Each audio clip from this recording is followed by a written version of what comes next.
क्या हाल चाल है बाबू लोग? बढ़िया हैं? क्या पढ़ रहे थे हम लोग? आज क्या शुरू करना था? आज कोई नया चैप्टर या नया सब्जेक्ट शुरू करना था। क्या नाम था उसका? क्या शुरू करना है भाई? केमिस्ट्री। 10th क्लास का बिल्कुल बेसिक लेवल से हम लोग क्या शुरू करने वाले हैं? केमिस्ट्री। कौन से क्लास का? 10th क्लास का। पीछे जो भी पढ़े, पीछे का वीडियो आपको मिलते चला गया है। आज बिल्कुल जीरो लेवल से शुरू किया जा रहा है आपके 10th क्लास की केमिस्ट्री। क्लियर है ना? एक बात है भाई, आप लोग चैनल को सब्सक्राइब नहीं करते हो। चैनल को सब्सक्राइब करो, बेल आइकन दबाओ, लाइक करो और शेयर करो यार। आपसे रिक्वेस्ट है और इस शिकायत भी है, चैनल को ज़रूर सब्सक्राइब करें यार। ठीक है, चलो बिल्कुल जीरो लेवल से आपको केमिस्ट्री मिलेगी 10th क्लास की। बने रहें आप पीसीएम क्लासेस के साथ और चंदन सर के साथ। ठीक है, चैनल को क्या सर्च करेंगे आप? चंदन सर गुठनी। चैनल सर्च करने के लिए, चैनल प्राप्त करने के लिए आप क्या सर्च करेंगे यूट्यूब पे? चंदन सर गुठनी, चंदन सर गुठनी सर्च करेंगे। बिल्कुल नया चैनल होगा आपका, अपना प्यारा सा खूबसूरत सा, और आपके मार्क्स आप सामने खड़े हैं। आपको क्या आज बताने वाले हैं? केमिस्ट्री। देखो भाई, सबसे पहले 10th क्लास की केमिस्ट्री शुरू करने से पहले मेरे मन में एक ख्याल आता है कि वास्तव में केमिस्ट्री क्या है। सबसे पहले हम देखें कि केमिस्ट्री क्या है। केमिस्ट्री को क्या कहते हैं बाबू? रसायन शास्त्र क्या है? बताओगे डेफिनेशन केमिस्ट्री क्या है? फटाफट बता दो। क्या बोला है भाई? विज्ञान की बात बोलो, क्या बोले हो? विज्ञान की वह शाखा जिसके अंतर्गत हम पदार्थ के गुणों तथा उसमें होने वाले परिवर्तनों का अध्ययन करते हैं। क्या कहलाता है भाई? केमिस्ट्री कहलाता है। ऐसे बहुत सारे लोगों ने केमिस्ट्री का अलग अलग डिफिनीशन दिया।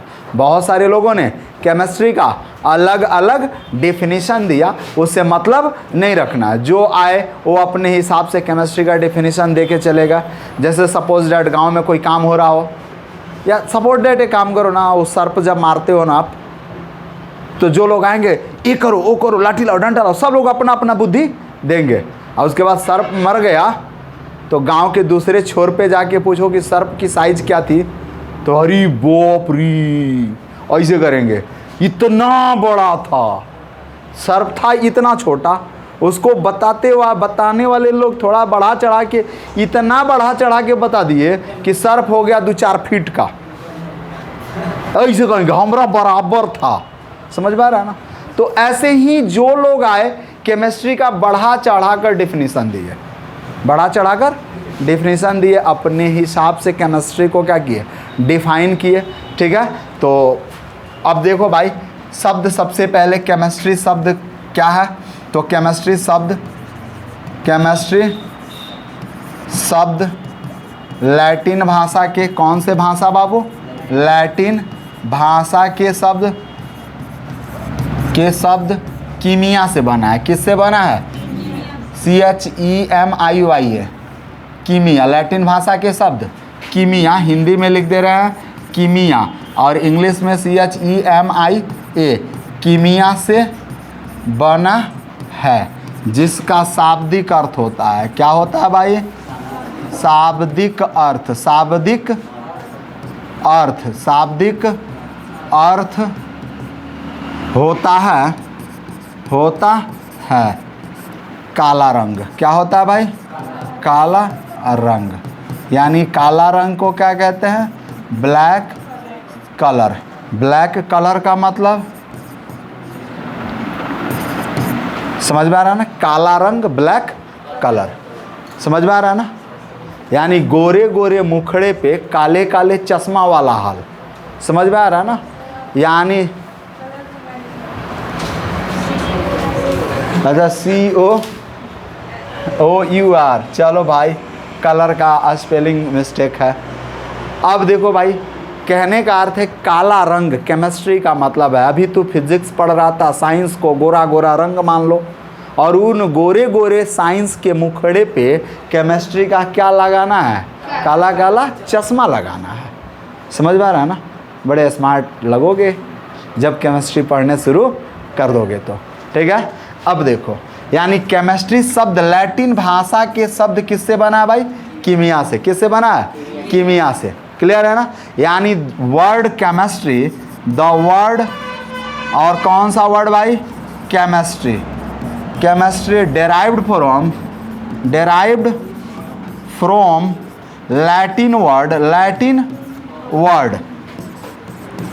वर्ड कीमिया। कहाँ से आया भाई?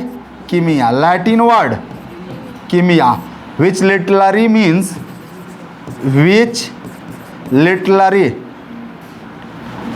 ऐसे विच मीन्स लिख देते हैं, which means that black colour. कौन कलर सा बाबू? ब्लैक। CLO कलर का फिर स्पेलिंग गलत होगा, क्या होगा बता दो? COLO।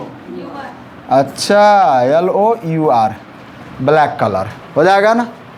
क्या हो जाएगा बाबू? Black colour. ए हो गया। कहाँ से आया? डेराइव्ड कहाँ से हुआ? Latin word. लैटिन वर्ड क्या था भाई? कीमिया था, और कीमिया से आया। क्लियर है ना? चलो अब देखोगे, इसका तो शाब्दिक अर्थ आपने जान लिया। दूसरा अब कहोगे कि केमिस्ट्री है क्या? केमिस्ट्री है क्या? तो अब कहता है कि chemistry is the most important branch of science. Branch of science which deals about substance, उसके बाद से properties of substance and change in the substances, यानी उनमें होने वाला परिवर्तन के बारे में पढ़ा जाता है। क्या डील करता है केमिस्ट्री? तो chemistry is the most important branch of science, यानी रसायन विज्ञान, रसायन शास्त्र विज्ञान की वैसी महत्वपूर्ण शाखा है जिसके अंतर्गत पदार्थ के गुण तथा उनमें होने वाले परिवर्तन का अध्ययन करते हैं। विच डील्स अबाउट सबस्टांस को डील करता है, उसके प्रॉपर्टी को डील करता है, और उसके बाद से चेंज इन द सबस्टांस या चेंजेज इन इट कर सकते हैं, चेंजेज इन इट। और मैं यहाँ क्या लिख सकते हैं बाबू? Changes in it. क्लियर है ना? कुछ भी लिख सकते हो। यानी अब हिंदी में परिभाषा क्या लिखोगे कि विज्ञान की वैसी महत्वपूर्ण शाखा जिसके अंतर्गत हम लोग क्या करते हैं मेरे बाबू? हम लोग पदार्थ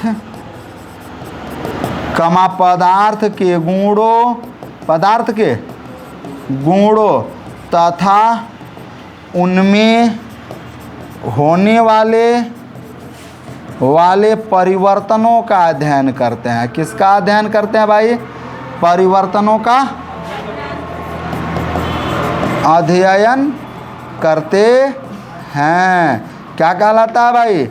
रसायन शास्त्र कहलाता है। लिख लीजिएगा ना? ये बात समझ में आई? अब आता है भाई कि केमिस्ट्री की तो हमने थोड़ी सी आपको जानकारी दे दी। अब आता है क्लासिफिकेशन ऑफ केमिस्ट्री।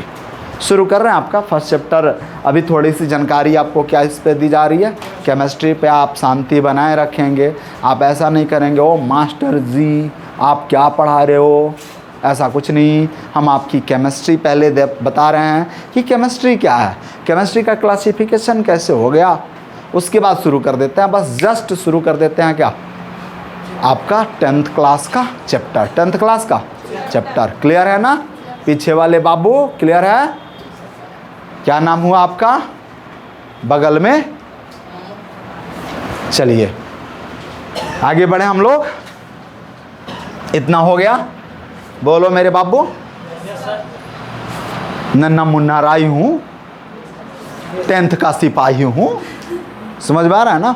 बोले मेरी केमिस्ट्री, जय हिंद जय भारत। चलो आगे हम लोगों को बढ़ना है भाई, classification of chemistry. Classification of chemistry, chemistry का वर्गीकरण करते हैं। क्या क्या वर्गीकरण में लिखेंगे भाई? सबसे पहला लिखेंगे फिजिकल केमिस्ट्री। क्या लिखेंगे? Physical chemistry. दूसरा क्या लिखेंगे भाई? Inorganic chemistry. मत बात करो भाई, इनऑर्गेनिक केमिस्ट्री लिखेंगे। और तीसरा क्या लिखेंगे भाई? Organic chemistry. ये मुख्य रूप से 3 पार्ट हुए, मुख्य रूप से 3 पार्ट हुए। फिजिकल केमिस्ट्री को कहते हैं भौतिक रसायन। क्या कहते हैं भाई? भौतिक रसायन, भौतिक रसायन कहते हैं। इसको क्या कहते हैं भाई? अकार्बनिक रसायन कहते हैं, अकार्बनिक रसायन कहते हैं। और इसको क्या कहते हैं बाबू? कार्बनिक रसायन कहते हैं। क्लियर है ना? ये मेन पार्ट ऑफ केमिस्ट्री है। क्या है भाई? Main part of chemistry, main part of chemistry, part of chemistry है, यानी केमिस्ट्री का मुख्य भाग है, केमिस्ट्री का मुख्य भाग है। इन तीनों को केमिस्ट्री का क्या कहते हैं? मुख्य भाग। इसके अलावे केमिस्ट्री के और भी प्रकार होते हैं, और भी टाइप्स होते हैं। केमिस्ट्री के और क्या क्या टाइप्स हो सकते हैं? तो बहुत सारा टाइप है, बहुत सारा टाइप है। इसके अलावे अब देखो मेरे भैया, अगर आपको चाहिए कि नहीं, इसके अलावे और भी अलावे टाइप्स देखना, इसके अलावे और भी टाइप हैं, और भी TYPES टाइप्स हैं। किसका?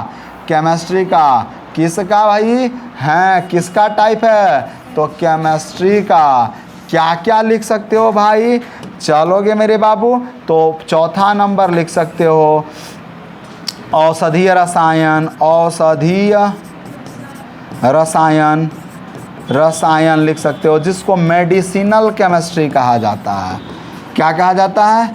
मेडिसिनल केमिस्ट्री कहा जाता है। और पांचवा क्या लिख सकते हो बाबू? बोलो मेरे बाबू। जैव रसायन, जैव रसायन, जिसको कहते हैं भाई बायोलॉजिकल केमिस्ट्री, बायोलॉजिकल केमिस्ट्री या बायोकेमिस्ट्री। क्या कहेंगे? बायोकेमिस्ट्री। केमिस्ट्री बायोलॉजिकल लिखो और में क्या लिख लेना? बायोकेमिस्ट्री। अगला देखोगे मेरे बाबू नाभिकीय रसायन, नाभिकीय रसायन, रसायन जिसको न्यूक्लियर केमिस्ट्री कह रहे हैं, न्यूक्लियर केमिस्ट्री कहते हैं। उसके बाद से क्या आता है बाबू मेरे? पर्यावरणीय रसायन, पर्यावरणीय रसायन, ठीक है ना? पर्यावरणीय रसायन जिसको क्या कहते हैं भाई? Soil chemistry, I am sorry, environmental chemistry, environmental chemistry. इसके बाद और भी प्रकार आता है मेरे बाबू मृदा रसायन, मृदा रसायन, रसायन, मृदा रसायन, मृदा रसायन, रसायन। क्लियर है ना? चलोगे बाबू, इसको क्या कहते हैं? Soil chemistry, soil chemistry. इसके बाद और भी प्रकार होता है मेरे बाबू, और भी प्रकार होता है। क्या प्रकार हो जाएगा? तो आप लिखोगे बाबू, हो गया। उसके बाद से औद्योगिकी रसायन, औद्योगिकी रसायन, इसको लिखोगे इंडस्ट्रियल केमिस्ट्री, इंडस्ट्रियल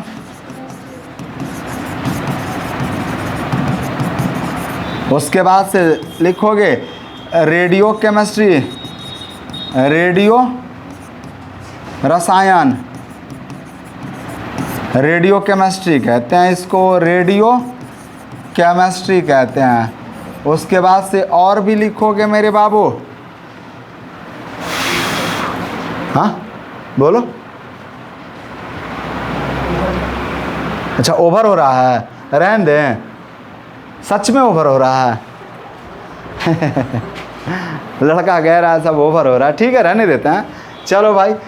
उसके बाद से आप रहने दो, छोड़ो अब नहीं बताते हैं। तो इसके अलावा और भी केमिस्ट्री हैं, बाकी इन सभी का वर्णन अलग अलग करना यहाँ 10th क्लास में उचित नहीं लग रहा है, क्योंकि आप ऑलरेडी 9th में पढ़ चुके हो, समझ में आ रहा है ना। 9th में क्या कर चुके हो, अलग अलग इनका बहुत सारा टाइप पढ़ चुके हो, अब तो समझ में आ रहा है।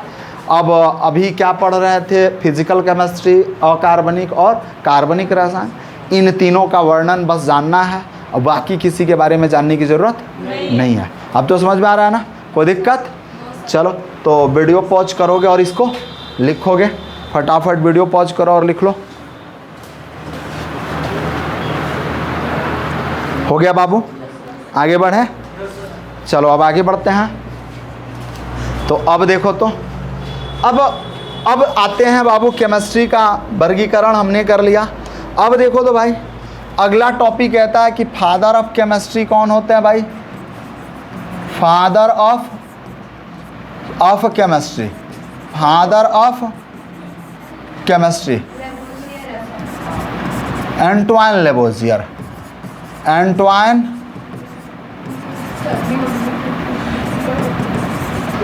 लेबोजियर, यानी हिंदी में क्या लिखते हैं, जो भी हो लेबोजियर लिखिए, लबवाजे लिखिए, कुछ भी लिखिए, कोई दिक्कत नहीं है। एंटवाइन लेबोजियर, एंटवाइन लेबोजियर, क्लियर है ना। चलो दूसरा, अब मेरे मन में एक प्रश्न आया कि ये तो ऑल ओवर इंडिया के, ऑल ओवर वर्ल्ड के लिए होगा, ऑल ओवर वर्ल्ड के लिए, लेकिन इंडिया के लिए केमिस्ट्री के जनक कौन है, क्या बताओगे?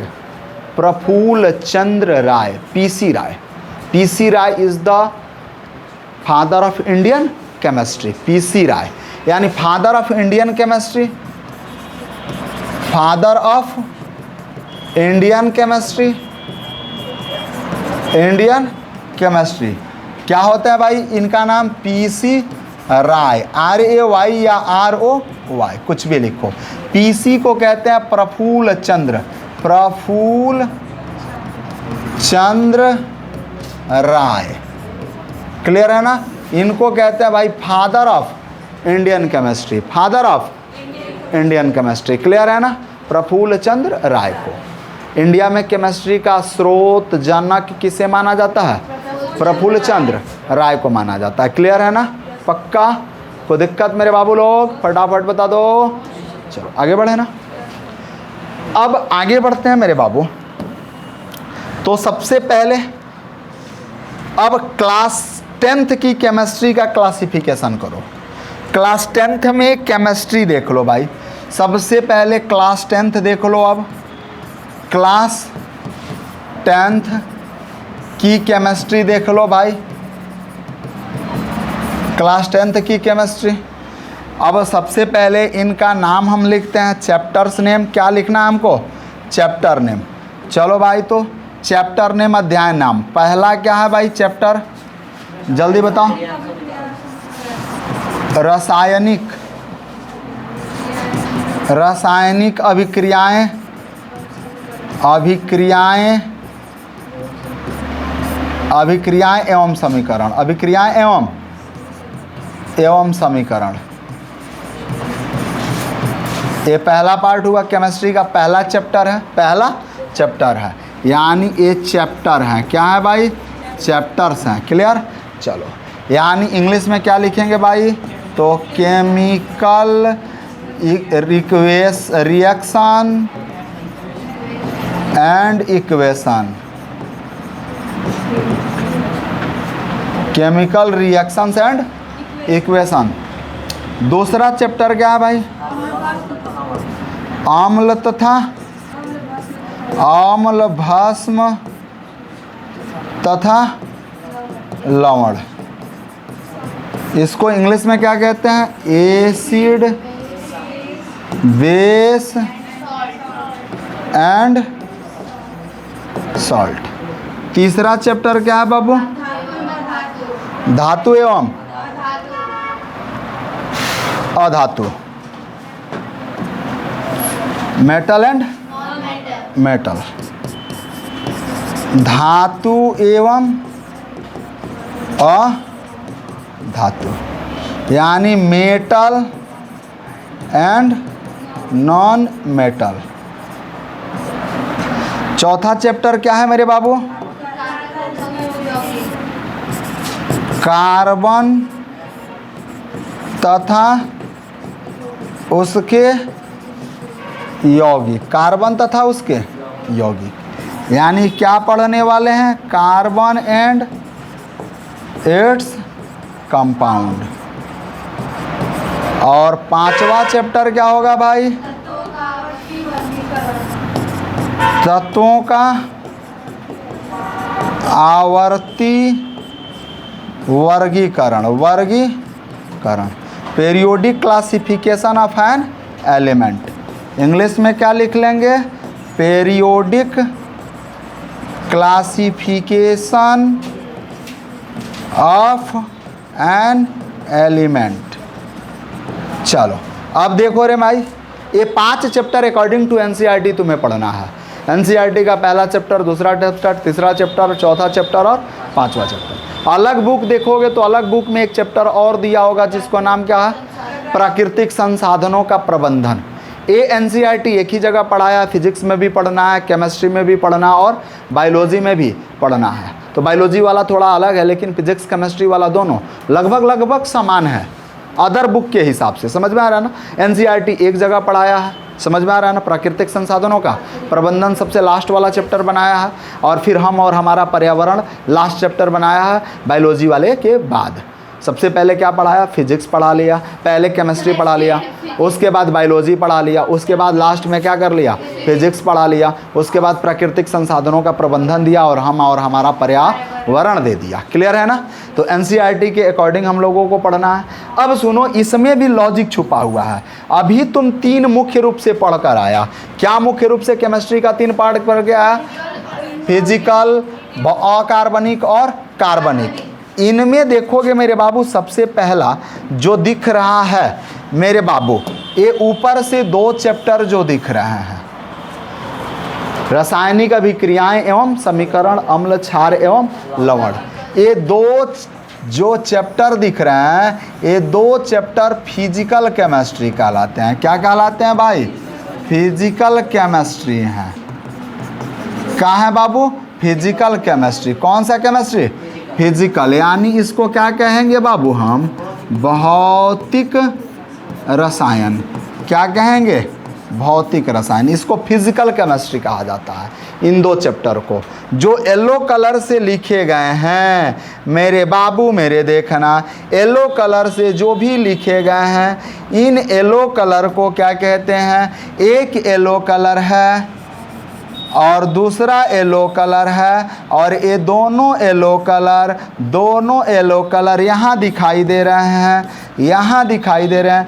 इनको कहते हैं अकार्बनिक रसायन। अकार्बनिक रसायन उधर कॉर्नर में दिख रहा है बाबू, कैमरा में देख के बोल दीजिए, दिख रहा है ना? अकार्बनिक रसायन इसको कहते हैं इनऑर्गेनिक केमिस्ट्री। क्या कहते हैं भाई? Inorganic chemistry. क्लियर है ना? इनऑर्गेनिक केमिस्ट्री कहते हैं ये येलो कलर वाले। यानी इनऑर्गेनिक केमिस्ट्री में कौन कौन सा एक्सरसाइज आया भैया? तो 3rd नंबर और 5th नंबर, 3rd नंबर और 5th नंबर, ए चैप्टर इसके अंतर्गत आ गए। क्लियर है ना।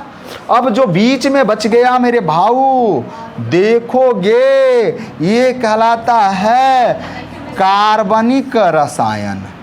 क्या कहलाता है? कार्बनिक रसायन कहलाता है। ऑर्गेनिक केमिस्ट्री कहलाता है। क्या कहलाता है? Organic chemistry. देखो मेरे भाई, आप 11th क्लास में जाओगे तो हूबहू यह चैप्टर पढ़ना पड़ेगा। हूबहू यह चैप्टर पढ़ना पड़ेगा। वही है alkane, alkene, alkyne, hydrocarbons, derivatives. समझ में आ रहा है ना। ये पढ़ना पड़ेगा हूबहू 11th में, इसको भी हूबहू 11th में। क्लियर है ना। और इसका कुछ पार्ट और इसका कुछ पार्ट 11th में तुमको हूबहू पढ़ना पड़ेगा। ये भी आपको कुछ पार्ट क्या, एसिड, बेस एंड साल्ट, आपको 11th क्लास में इक्विवेरियम चैप्टर में पढ़ना पड़ेगा। समझ में आ रहा है ना। हूबहू पढ़ना पड़ेगा। और 11th के फर्स्ट चैप्टर में some basic concept of chemistry में आपको ए पार्ट मिलेंगे, केमिकल इक्वेशन एंड रिएक्शंस के बारे में पढ़ना होगा। अब तो समझ में आ रहा है ना। तो याद रखना केमिस्ट्री आगे भी है। कहाँ? 11th में, 12th में।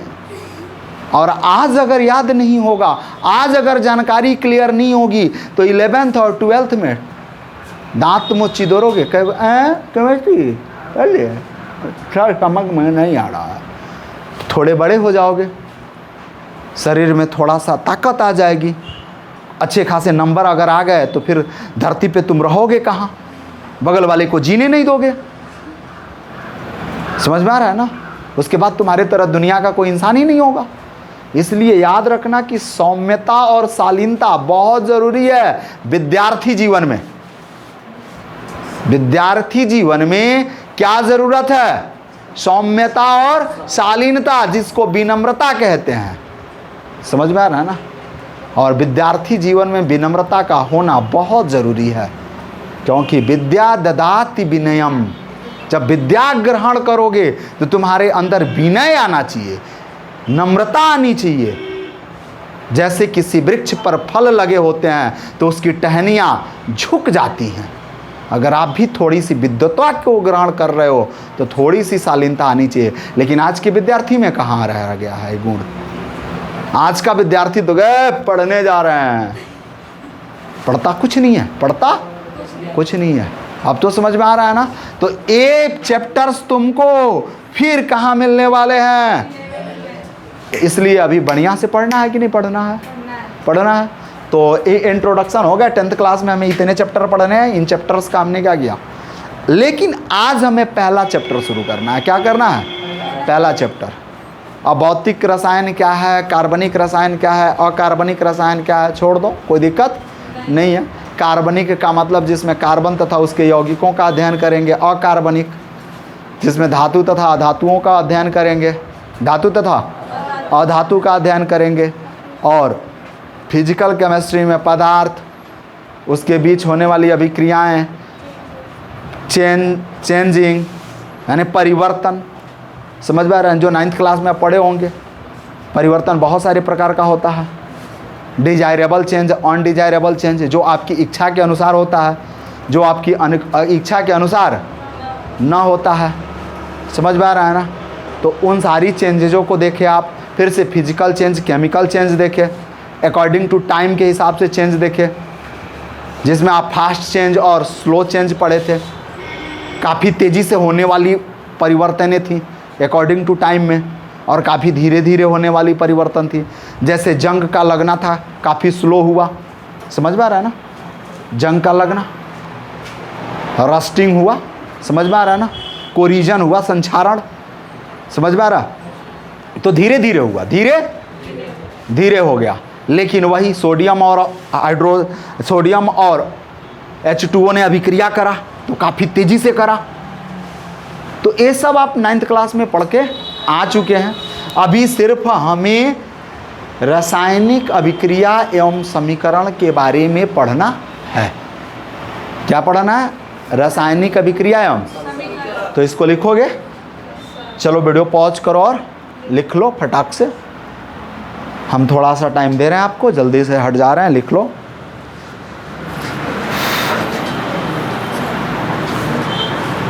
चलो भाई, हो गया, आगे बढ़े हम लोग। चलो अब आगे बढ़ते हैं। तो अगला हम लोगों का क्या है भाई? चैप्टर। क्या है? चैप्टर, अध्याय। अध्याय महाराज को देख लीजिए फटाफट। अध्याय महाराज को देख लीजिए फटाफट, देखिए सबसे बड़ा चीज देखिए। चलिए अब देखिए, तो पहला हम लोगों का चैप्टर का नाम क्या है भाई? रासायनिक अभिक्रिया एवं समीकरण। पहला चैप्टर होगा, एकदम बिल्कुल पहला, 0 लेवल से शुरू किया जा रहा है। रासायनिक अभिक्रियाएं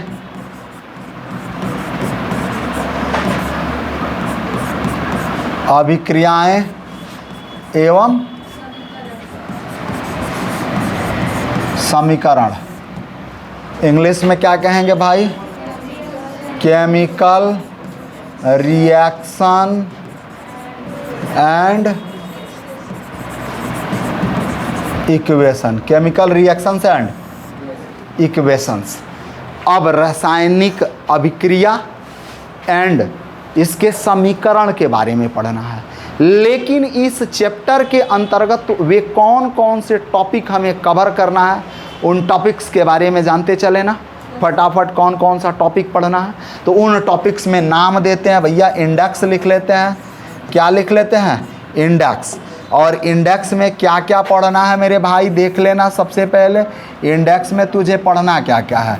इंडेक्स में तुझे पढ़ना क्या क्या है, देख ले भैया क्या क्या पढ़ना है तुझे इंडेक्स में। देखो मेरे बाबू, तो IEN इंडेक्स। इंडेक्स में तुझे क्या क्या पढ़ना है मेरे भाया, बता जल्दी से, क्या पढ़ना है? रासायनिक अभिक्रिया एवं, पहला जो टॉपिक इसके अंतर्गत तुझे कवर करना है वह पहला टॉपिक क्या है? पहला टॉपिक इधर से लिखते चलें। पहला टॉपिक है रासायनिक अभिक्रिया। चलो बाबू, रासायनिक अभिक्रिया पढ़ना है। यानी पहला ही टॉपिक आपको मिल गया रासायनिक अभिक्रिया, जिसको क्या कहते हैं भाई? Chemical reaction. Chemical reaction. उसके बाद अगला टॉपिक क्या पढ़ना है? रासायनिक अभिक्रिया की, रासायनिक अभिक्रिया की क्रियाविधि की क्रियाविधि। ये हमको अगला टॉपिक मिल गया, रासायनिक अभिक्रिया की क्रियाविधि। उधर से लिखते आएगा रासायनिक अभिक्रिया की क्रियाविधि। इंग्लिश में क्या लिखेंगे बाबू?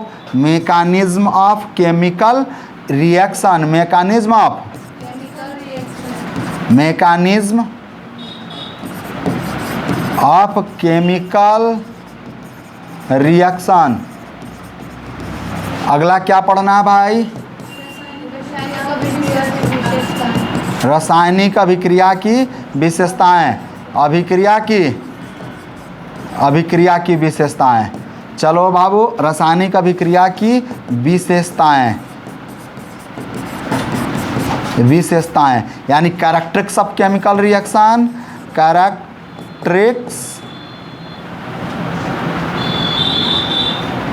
Characteristics of chemical reaction. अगला टॉपिक क्या पढ़ना हमको? रासायनिक समीकरण पढ़ना है। रासायनिक समीकरण पढ़ना है। Chemical equation. क्या पढ़ना है भाई? केमिकल इक्वेशन पढ़ना है। और केमिकल इक्वेशन बहुत मोस्ट इम्पॉर्टेंट होगा। इससे बहुत सारी चीज़ों को पढ़ने को और सीखने को मिलेगा, क्योंकि पूरी दुनिया में एक प्रकार के रिएक्शन के लिए केवल एक ही इक्वेशन यूज किया जाता है। चाहे तुम धरती पे रहो, चाहे तुम, यानी धरती पे तू चाहे कहीं भी रहो, तुझे तेरे संकेत से पहचान लूँगा मैं। यानी केमिकल इक्वेशन कहता है कि धरती के किसी भी तुम कोना में हो, जो संकेत और सिंबल यूज करोगे उस सिंबल से तुम पहचाने जाओगे, क्योंकि सिर्फ एक ही प्रकार का सिंबल यूज होता है, चाहे वो अमेरिका में हो चाहे वो इंडिया में हो। समझ में आ रहा है ना? गाना सुना था ना, धरती पे चाहे तू जहाँ भी रहे, तुझे तेरी धड़कन से पहचान लूँगा। यही इक्वेशन भी कहता है कि धरती पे चाहे तू कहीं भी रहो, तुझे तेरी संकेत से पहचान लूँगा कि तू हाइड्रोजन और H2O में रिएक्शन करा रहा है। समझ में आ रहा है ना? कोई दिक्कत? Any problem? या तू खट्टा होके सल्फ्यूरिक एसिड बन रहा है? चल मेरे बबुआ, अगला 5वां बता दे। रासायनिक समीकरण जब पढ़ लिया तो इसको लिखने का नियम होना चाहिए। रासायनिक समीकरण को लिखने का नियम, how to write the chemical equation. चलो रे मेरे बब्बा, लिखो नियम। इंग्लिश में क्या लिखेगा? How to write the chemical equation. लो राइट का स्पेलिंग अब सही हो गया ना? Write the chemical equation. दिख रहा है नीचे ना?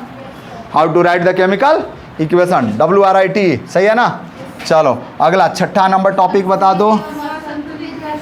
अब देखो भाई, जब इक्वेशन हो गए तो टाइप्स ऑफ केमिकल इक्वेशन पढ़ना है। क्या पढ़ना है तुमको? Types of chemical equation. Types of chemical equation. चलोगे मेरे बाबू? टाइप्स ऑफ केमिकल इक्वेशन यानी केमिकल इक्वेशन का टाइप पढ़ना है, और इसी में तुमको बहुत सारे टाइप मिल जाएंगे।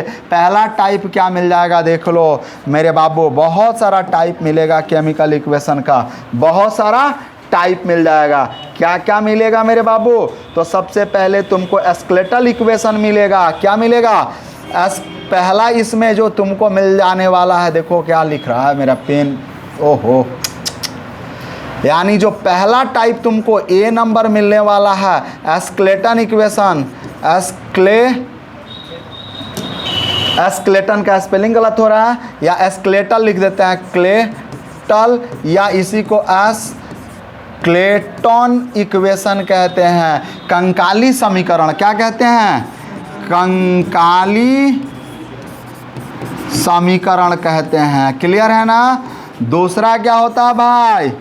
B number balanced equation. क्या होता है? Balanced equation. संतुलित रासायनिक समीकरण। क्या होता है भाई? संतुलित रासायनिक समीकरण होता है। अगला क्या होता है भाई? C नंबर में देखो मेरे बाबू, असंतुलित रासायनिक समीकरण। अब देखो ये तो हो गया, लेकिन जैसे संतुलित रासायनिक समीकरण पढ़ते हो, क्या पढ़ते हो भाई? संतुलित रासायनिक समीकरण। तो इसके अब 2 पार्ट हो जाते हैं भाई। इसके क्या हो जाते हैं? 2 पार्ट। इसका पहला पार्ट और दूसरा पार्ट। पहला होता है मोलिक्यूलर इक्वेशन। क्या होता है भाई? एटॉमिक इक्वेशन और मोलिक्यूलर इक्वेशन। क्या कोई प्रॉब्लम है पीछे से? क्या तकलीफ है बालक? कुछ नहीं तो काहे को परेशान हो? क्या आप लोगों को आगे से क्या हो गया? प्यास लगा है। हम कहें प्याज लगा है, तो प्यास लगा है। ओ माय गॉड, कभी प्यासे को हमने पानी तो पिलाया नहीं, तो अमृत क्या करे पिला के तुमको। चलो इसको देखो, देखो भाई कहीं से पानी की व्यवस्था करो इसके लिए।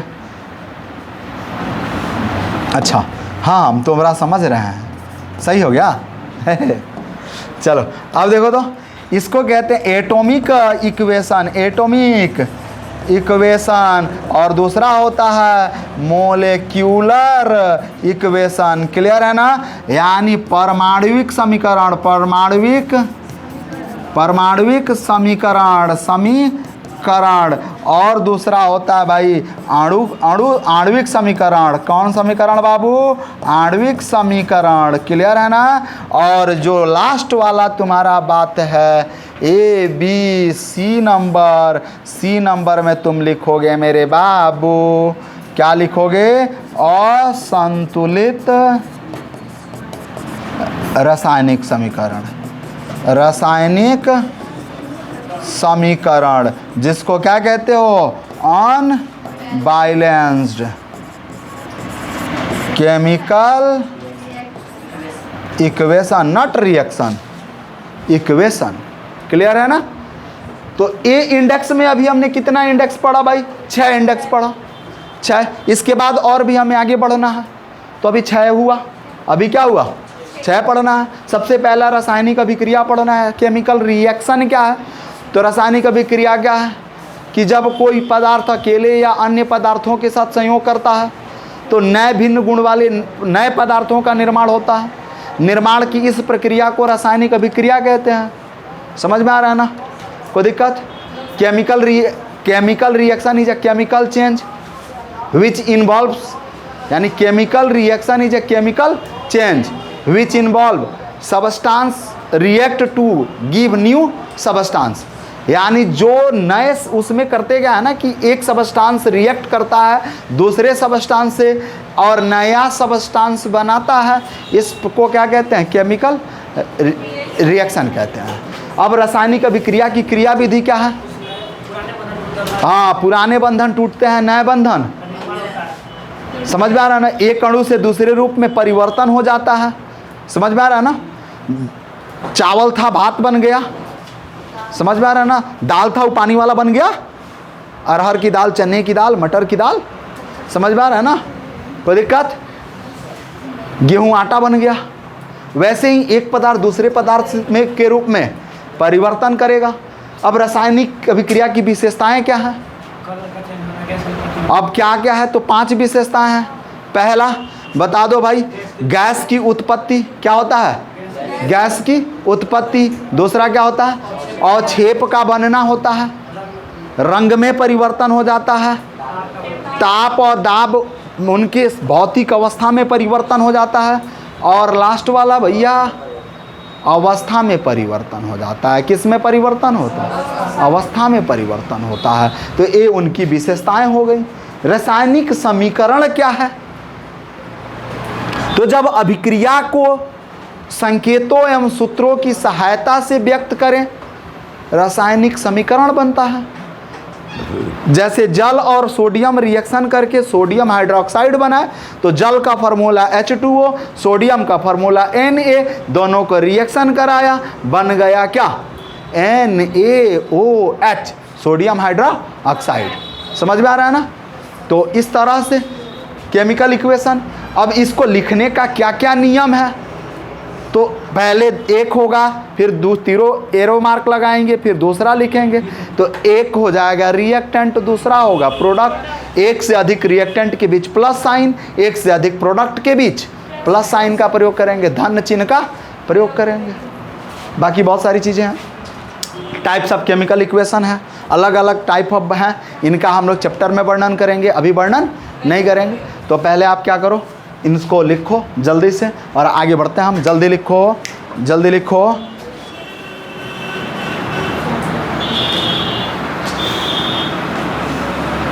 हो गया बाबू? आगे बढ़े।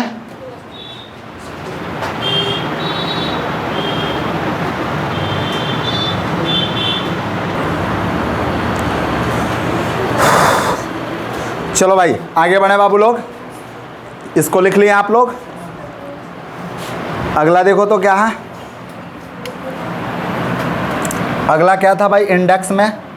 ये हम लोग टाइप्स ऑफ केमिकल रिएक्शन में बैलेंस्ड, अनबैलेंस्ड, कंकाली और संतुलित में 2 टाइप पढ़ लिए। उसके बाद हम लोगों को अब आगे बढ़ना है। तो क्या पढ़ना है भाई?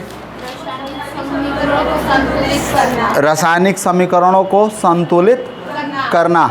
रासायनिक समीकरण को लिखने के नियम और रासायनिक समीकरणों को संतुलित करना। अब क्या पढ़ना हम लोगों को? रासायनिक समीकरणों को संतुलित करना। अगला टॉपिक कितना नंबर होगा? 7 नंबर। कितना नंबर हो जाएगा? 7 नंबर, रासायनिक समीकरणों को संतुलित करना। चलो मेरे बाबू, अब देखोगे 7 नंबर टॉपिक होगा रासायनिक समीकरणों को संतुलित करना। क्लियर है ना? चलो अब देखो, सबसे पहले balancing the chemical equation, method to balance the chemical equation, यानी केमिकल इक्वेशन को बैलेंस करने की विधियां हमें पढ़ना है। Methods to the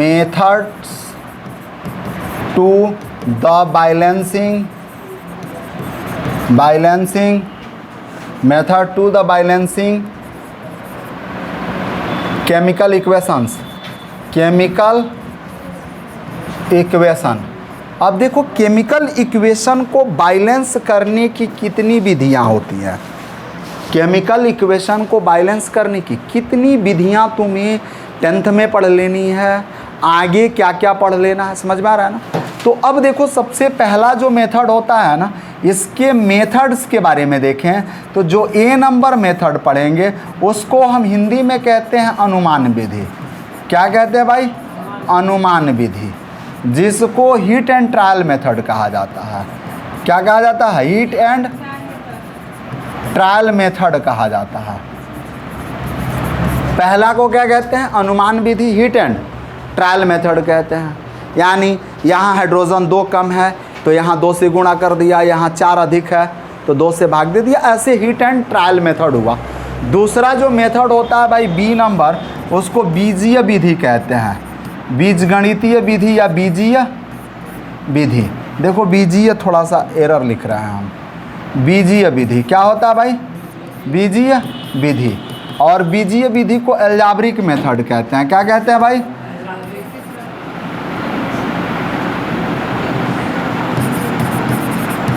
algebraic method कहते हैं।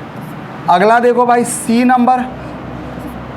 नंबर जो होता है उसको लिखते हैं partial equation method. Partial equation method कहते हैं। और पार्शियल इक्वेशन मेथड आंशिक समीकरण विधि। आंशिक समीकरण विधि।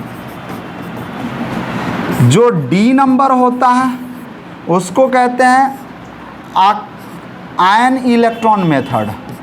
आयन इलेक्ट्रॉन मेथड यानी आयन इलेक्ट्रॉन विधि। आयन इलेक्ट्रॉन विधि। और ई नंबर जो होता है मेरे बाबू, ई नंबर को कहते हैं, ई नंबर को ऑक्सीकरण संख्या विधि। ऑक्सीकरण संख्या विधि। Oxidation number method. Oxidation number method. अब देखो, ये हमने बस नाम लिखा, तुम्हें 10th में क्या पढ़ना है? इसको तो पढ़ लेना है, इसको पढ़ लेना है। अगर इसको इनकेस तुम नहीं पढ़ते हो तो फिर 11th 12th दुनिया के किसी भी कोना में चले जाओ, कहीं तुमको पढ़ने को नहीं मिलेगा। इसलिए इसको 10th में पढ़ लो, बाकी टीचर लोग पढ़ाने वाले भी नहीं है। हाँ, ये जो 2 मिल रहा है भाई, ये 11th क्लास की केमिस्ट्री का एक चैप्टर होगा रेडॉक्स रिएक्शन। तुम्हारे किताब के भी लास्ट में रेडॉक्स रिएक्शन पढ़ना है। लास्ट वाला टॉपिक है रेडॉक्स रिएक्शन। तो रेडॉक्स रिएक्शन जब चैप्टर है 11th में, समझ में आ रहा है ना? 11th का रेडॉक्स रिएक्शन चैप्टर में इन दोनों मेथड से इक्वेशन को क्या करना है? बैलेंस करना। ऑक्सीकरण संख्या विधि से और आयन इलेक्ट्रॉन मेथड से। समझ में आ रहा? पक्का? कोई दिक्कत? Any problem? 11th का कौन सा चैप्टर होगा भाई? अर्थ चैप्टर होगा, ऑक्सीडेशन नंबर। क्लियर है ना? ऑक्सीकरण संख्या सेकंड पार्ट का फर्स्ट वाला। केमिस्ट्री में 2 पार्ट होंगे 11th में, ठीक है। तो फर्स्ट पार्ट छोड़ दो, सेकंड पार्ट का उठाओगे तो जो पहला चैप्टर होगा 8 नंबर वो यही मिलेगा। समझ में आ रहा है ना, बहुत मोस्ट इम्पॉर्टेंट है। तो ये तुमको 11th में पढ़ना है, यहाँ तो पढ़ने की ज़रूरत है नहीं। समझ में आ रहा है ना, लेकिन इन 3 को तुम्हें क्या करना है भाई, 10th में पढ़ना है। क्लियर? चलो अगला अगला अगला अगला बता दो मेरे भाई। अगला देखो भाई 8 नंबर क्या है कि रासायनिक समीकरण से प्राप्त होने वाली सूचनाएं। रासायनिक समीकरण से प्राप्त होने वाली सूचनाएं, प्राप्त होने वाली सूचनाएं। देखो भाई क्या क्या इंफॉर्मेशन मिलता है, केमिकल इक्वेशन क्या क्या इंफॉर्मेशन देता है। क्लियर है ना? तो what information obtained, what information obtained और gain by the chemical equation. Clear है ना, एनी प्रॉब्लम? तो चलो भाई इंग्लिश में लिख लेंगे व्हाट इंफॉर्मेशन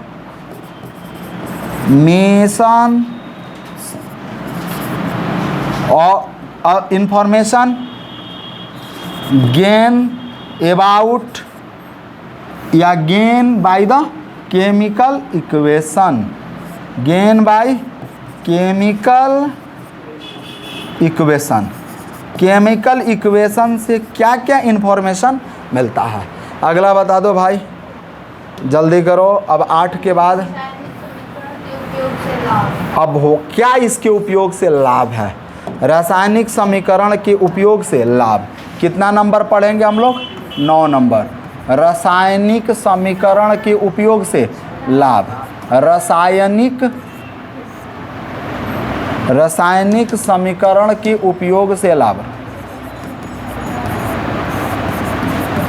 समीकरण के उपयोग से लाभ।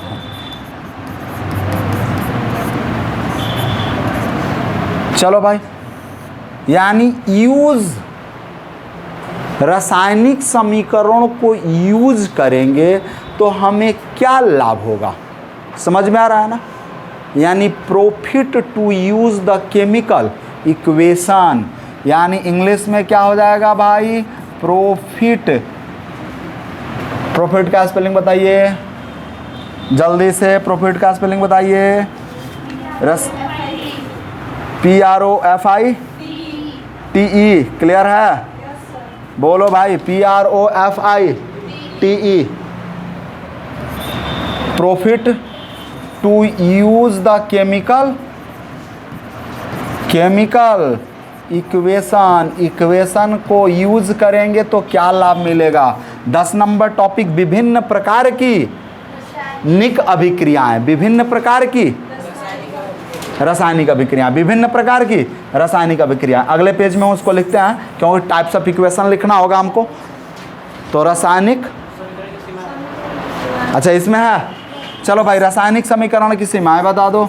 रासायनिक समीकरण की सीमाएं,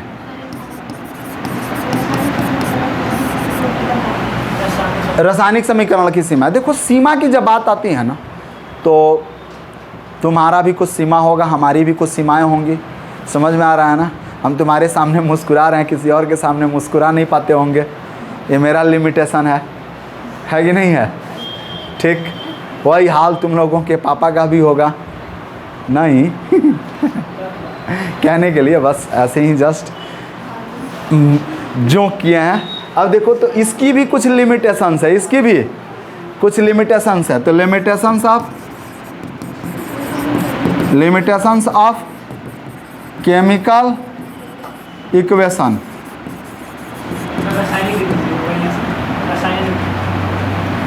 हो गया। चलो अभी 11 नंबर भाई, रासायनिक समीकरण को अधिक उपयोगी बनाना, रासायनिक समीकरण को और अधिक उपयोगी बनाना, और अधिक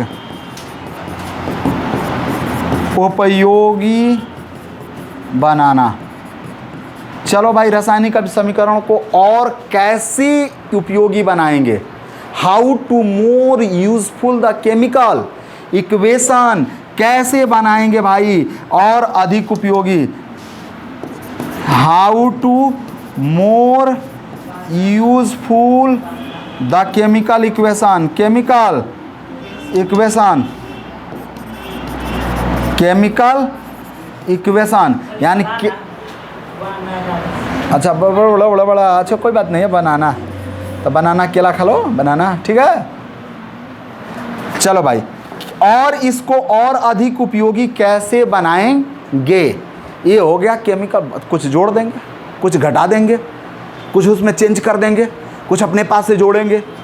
अगर सॉलिड स्टेट में है तो सॉलिड बताएंगे, लिक्विड स्टेट में लिक्विड, गैसियस स्टेट में गैसियस, जलीय विलयन में अभिक्रिया हो रहा है तो एक्वा सॉल्यूशन एक्यू जोड़ेंगे, डाइल्यूट सॉल्यूशन है तो कंसंट्रेटेड सॉल्यूशन है तो।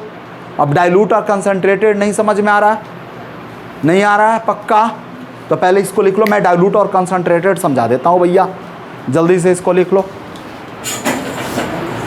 लिख लिया? हो गया पक्का? चलो, डाइल्यूट और कंसंट्रेटेड। तो अब देखो भाई, डाइल्यूट और कंसंट्रेटेड, डाइल्यूट और कंसंट्रेटेड क्या है देखो। तो सबसे पहले डाइल्यूट और कंसंट्रेटेड है। अच्छा, तुम्हारे घर पर दो तरह के मेहमान आते हैं, देखो तुम्हारे घर पर दो तरह के मेहमान आते हैं, एक तुम्हारे पापा के संगतिया दोस्त और दूसरे तुम्हारे मामा मम्मी के भाई। समझ में आ रहा है ना? दो तरह के दोस्त लोग आ गए, एक पापा के दोस्त आ गए और एक तुम्हारे मामा आ गए। तो उस स्थिति में मम्मी क्या करती हैं? चाय बनवाती हैं या बनाती हैं। तो चाय का होता क्या है भाई? मामा के लिए पहले देख लो, मामा के लिए चाय करती क्या है? प्योर दूध लेती हैं, उसमें एक कप भी पानी नहीं डालती हैं। समझ में आ रहा है ना? प्योर दूध वाला चाय बनाती हैं। समझ में आ रहा है? कोई तुम्हारे पापा के मित्र आ गए यानी फ्रेंड आ गए या तुम्हारे ही फ्रेंड पहुंच गए, तो तुम्हारी मम्मी क्या करती हैं? चाय बनाते वक्त पहले तो 16 कप पानी डालती हैं प्लस 1 कप दूध डालती हैं। भाई अब मेरा क्या छोड़ो यार, हम दूध चाय पिए हैं कि नहीं पिए हैं।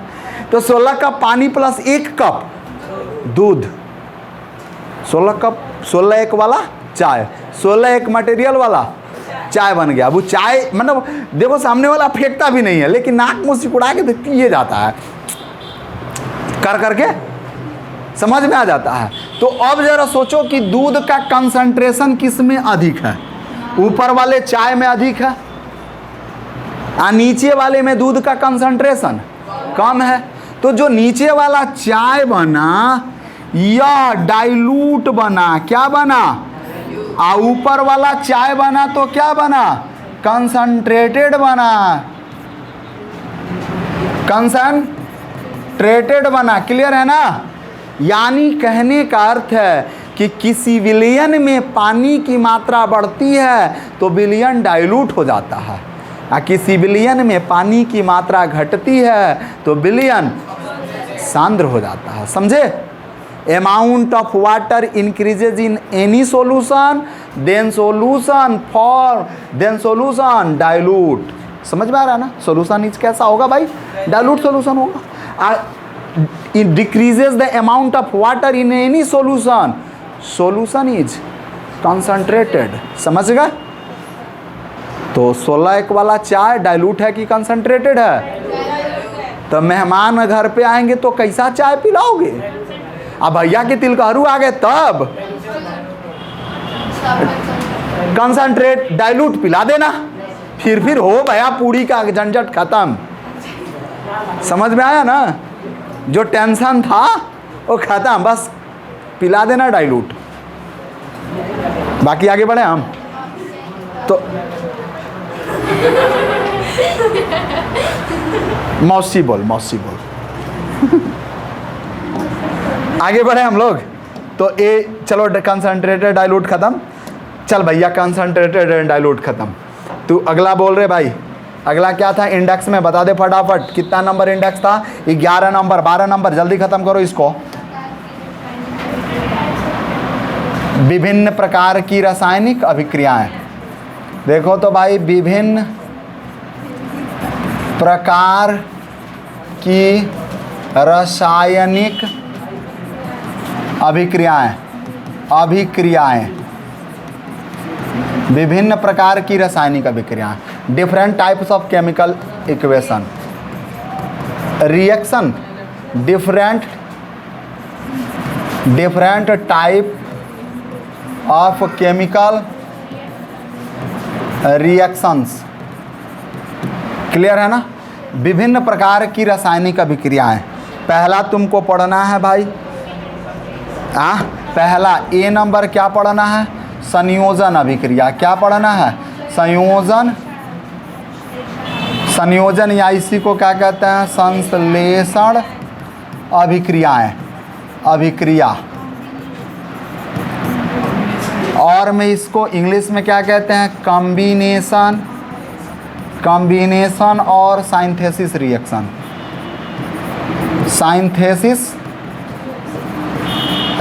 पढ़ना है। दूसरा पढ़ना है भाई डिकम्पोजिशन रिएक्शन, वियोजन अभिक्रिया। क्या पढ़ना है भाई? वियोजन अभिक्रिया। इंग्लिश में क्या कहते हैं भाई? डिकम्पोजिशन रिएक्शन पढ़ना है। चलो भाई, डिकम्पोजिशन रिएक्शन में 3 प्रकार के आ जाते हैं। पहला पढ़ना है ऊष्मीय वियोजन। क्या पढ़ना है? ऊष्मीय वियोजन, जिसको क्या कहते हैं? हीट डिकम्पोजिशन या थर्मल डिकम्पोजिशन। क्लियर है ना? अब देखो पहला क्या पढ़ना है भाई? ऊष्मीय वियोजन अभिक्रिया। चलो इंग्लिश में क्या कहेंगे भाई? हीट या थर्मल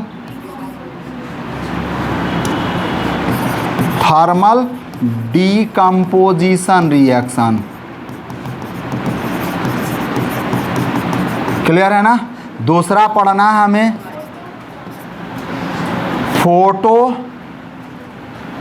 फोटो डिकम्पोजिशन रिएक्शन।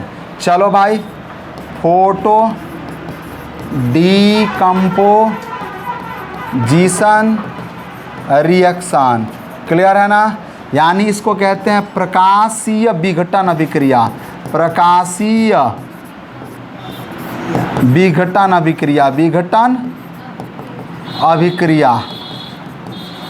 और लास्ट वाला पढ़ना है इलेक्ट्रिकल डिकम्पोजिशन रिएक्शन।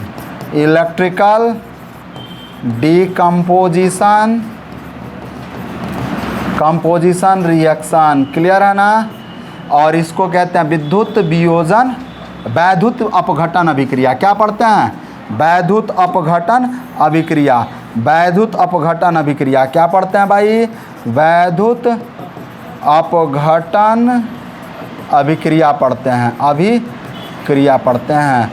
चलो भाई, ये हो गया बी नंबर। सी नंबर बता दो मेरे बाबू, सी नंबर रिएक्शन क्या होता है? एकल विस्थापन। तो विस्थापन देख लो इसको, विस्थापन अभिक्रिया। और विस्थापन अभिक्रिया में देखोगे तो डिस्प्लेसमेंट रिएक्शन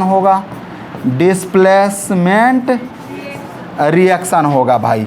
और ये डिस्प्लेसमेंट रिएक्शन सिंगल डिस्प्लेसमेंट और डबल डिस्प्लेसमेंट में बट जाता है। किस में बटता है मेरे भाई? सिंगल डिस्प्लेसमेंट और डबल डिस्प्लेसमेंट में बट जाता है। सिंगल डिस्प्लेसमेंट और डबल डिस्प्लेसमेंट में बट जाता है। क्लियर है ना? क्लियर है? यानी सबसे पहले ये अभिक्रिया एकल डिस्प्लेसमेंट और डबल डिस्प्लेसमेंट में बट जाता है। क्लियर है ना? तो देखो भाई, इसके पार्ट 2 हो जाते हैं। एक एकल विस्थापन अभिक्रिया।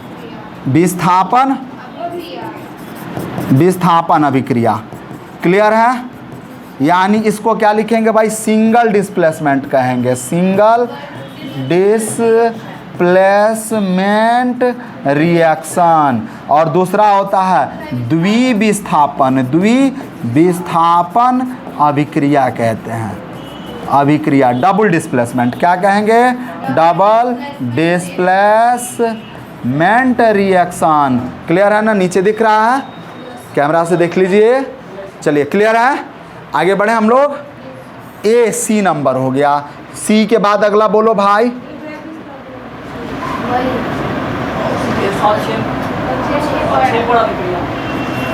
डी नंबर क्या है? डिस्प्लेसमेंट रिएक्शन के बाद क्या है भाई? अवक्षेपण। अब देखो भाई, अवक्षेपण अभिक्रिया है, उभय विस्थापन को क्या कहेंगे भाई? वही द्विविस्थापन अभिक्रिया कह लेंगे। अब आता है अवक्षेपण उदासीनीकरण अभिक्रिया है। अवक्षेपण अभिक्रिया क्या आता है भाई? अवक्षेपण अभिक्रियाएं, अभिक्रिया यानी जिसको प्रिसिपिटेशन रिएक्शन कहते हैं। क्या कहते हैं? प्रिसिपिटेशन रिएक्शन कहते हैं। और ई नंबर क्या होता है भाई? उदासीनीकरण, उदासीनीकरण, उदासीनीकरण अभिक्रिया, अभिक्रिया। क्लियर है ना? चलोगे भाई, अभिक्रिया यानी न्यूट्रलाइजेशन, न्यूट्रलाइजेशन रिएक्शन। क्लियर है ना बाबू मेरे? और लास्ट वाला जो है अप्रकाश रासायनिक अभिक्रिया, जो प्रकाशीय विघटन अभिक्रिया पढ़ा दिया गया है। अब अगला आता है ऑक्सीकरण अवकरण अभिक्रिया। अभी जो नाम लिए थे हम, ऑक्सीडेशन, रिडक्शन। क्लियर है ना? तो रेडॉक्स रिएक्शन कह लो। क्या कह लो भाई? Redox reaction, redox reaction. थोड़ा सा इसको नोट कर लोगे, हम हट जाते हैं और रेडॉक्स रिएक्शन पर चर्चा करते हैं। चलो, नोट हो गया, वीडियो पॉज करो और नोट कर लो। ठीक है, वीडियो पॉज करो और नोट कर लो। चलो अब देखो तो भाई, लास्ट टॉपिक चल रहा हम लोगों का। हमने क्या कहा? जो लास्ट वाले रिएक्शन थे, डी नंबर, डी नंबर है भाई, DEF नंबर है ना? क्या है भाई? F number. एफ नंबर वाला जो हमने लिखा, एफ नंबर, ए हमने लिखा रेडॉक्स रिएक्शन, रेडॉक्स रिएक्शन। अब देखो, रेडॉक्स को दो भागों में तोड़ दो, पहला रेड और दूसरा ऑक्स। यानी पहला रेड बन गया और प्लस क्या बन गया? ऑक्स। ललका बैल अभिक्रिया, ललका यानी रेड बुल रिएक्शन कह सकते हैं ना, प्रचार भी देता है ना, समझ में आ रहा ना? डबल बुल के आगे सिंगल बुल क्या करेगा? वैसे ही नहीं, ऐसा कुछ नहीं है, रेड बुल नहीं कह सकते हैं इसको, समझ में आ रहा है ना? तो रेड का मतलब होता है रिडक्शन। क्या होता है भाई? रिडक्शन होता है। ऑक्स का मतलब होता है ऑक्सीडेशन। फिर क्या बनता है भाई? रिएक्शन बनता है। क्या बनता है? यानी reduction oxidation reaction, reduction oxidation reaction. Clear है ना? Any problem? हेलो, कौन बोल रहे हैं आप? कहाँ से? कहाँ से बोल रहे हैं भाई?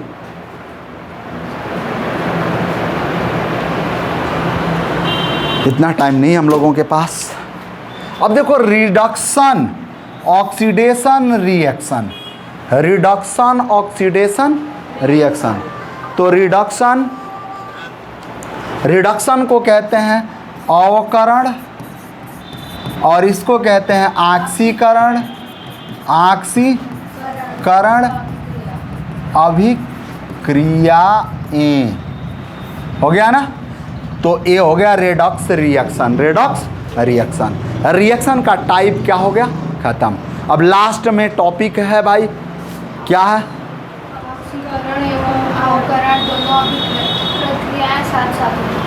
अब देखो भाई, अगला हम लोगों का टॉपिक मिलेगा कि दैनिक जीवन में ऑक्सीकरण अवकरण के प्रभाव क्या हैं आक्सीकारक क्या है, अकारक क्या है, अब हमें पढ़ लेना है। तो अब हम लोगों का एक टॉपिक, दो टॉपिक मिल जाएगा। क्या पढ़ना है?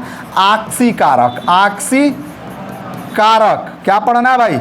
आक्सीकारक। एवं क्या पढ़ना है? अवकारक पढ़ना है। Oxidant and reductant. इसको आक्सीकारक को ऑक्सीडेंट कहेंगे। क्या कहेंगे भाई? ऑक्सीडेंट। तो इंग्लिश में लिखेंगे ऑक्सीडेंट या oxidizing agent. Oxidizing agent, clear है ना? और एंड इसको रिड्यूसिंग एजेंट कहेंगे। क्या कहेंगे भाई? रिड्यूसिंग एजेंट, या और में इसको ऑक्सीडेंट भी कहते हैं। Oxidant, oxidant and reductant, reductant भी कहते हैं। चलो अगला टॉपिक क्या पढ़ना है? दैनिक जीवन में, दैनिक जीवन में ऑक्सीकरण, ऑक्सीकरण एवं अवकरण, अवकरण के प्रभाव। ऑक्सीकरण एवं अवकरण, अवकरण के प्रभाव। Effect of oxidation and reduction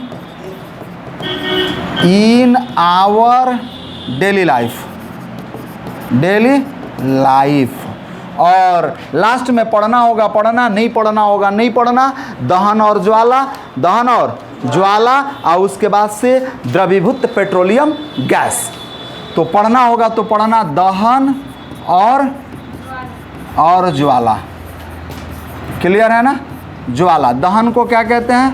कंब्यूशन and flame, clear है ना? और फिर एक पढ़ना है एलपीजी, एलपीजी के बारे में, जिसको लिक्विफाइड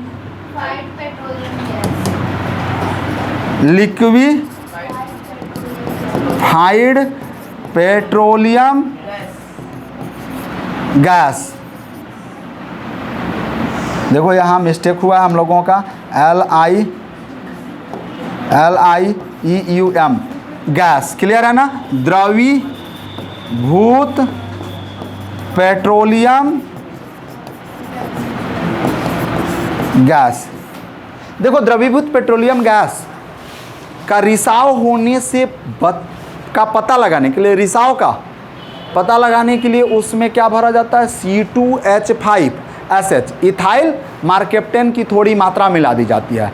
C2H5SH बदबूदार होता है, द्रवीभूत पेट्रोलियम गैस बदबूदार नहीं होता, उसमें जो मात्रा मिलाई जाती है इथाइल मार्केप्टन की, वह बदबूदार होता है, ताकि तुरंत रिसाव हो रहा है तो कहीं अरे गैस निकल रहा है पता चल जाए। क्या मिलाया जाता है? C2H5SH, यानी क्या मिलाया जाता है भाई? C2H5SH। नाम क्या होता है? Ethyl mercaptan. किस में मिलाया जाता है? इसमें मिला दिया जाता है, ताकि उसके रिसाव का पता चल जाए, क्लियर है ना? तो आज हम लोगों ने अपनी इस चैप्टर की शुरुआत करी तो पहले इंडेक्स देखा, इंट्रोडक्शन जाना कि इस पूरे इंटायर चैप्टर में हमें क्या क्या पढ़ना है। अब तो समझ में आ रहा है ना? देख लिए। अब अगले क्लास में हम लोग प्रत्येक चैप्टर का एक एक करके, प्रत्येक पॉइंट्स का एक एक करके वर्णन करेंगे, एक एक करके वर्णन करेंगे। अतः बने रहें आप पीसीएम क्लासेस के साथ। मिलते हैं एक छोटे से ब्रेक के बाद। जय हिंद, जय भारत। और वीडियो पॉज करके इसको लिख लेंगे, हम हट जा रहे हैं। चलिए लिख लिए, आगे बढ़ें।